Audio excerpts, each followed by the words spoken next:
বিচিত্র এক প্রশ্ন আপনি উত্থাপন করেছেন। আর আমাদের জন্য বললেন, কিন্তু সরকারি দলের সদস্যদের কত বরাদ্দ দিয়েছেন সেটাও যদি বলতেন তাহলে আমরা সবাই অত্যন্ত উপকৃত হতাম।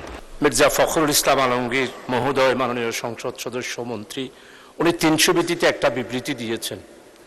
উনি বলেছেন আমাদের সংসদ সদস্যদের জন্য সুখবর, সেই হিসাবে উনি আজকে একটি বরাদ্দ আমাদের মাননীয় প্রধানমন্ত্রীর পক্ষ থেকে আমাদের একটি বরাদ্দের কথা শুনিয়েছেন।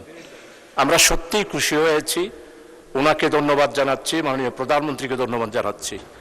আমার যেই বিষয়টা 301-এর তথ্য জানিবার জন্য, অর্থাৎ 5-এর বৈধতার প্রশ্ন বিশেষ অধিকার, আমাদের জন্য বললেন, কিন্তু সরকারি দলের সদস্যদের কত বরাদ্দ দিয়েছেন সেটাও যদি বলতেন তাহলে আমরা সবাই অত্যন্ত উপকৃত হতাম।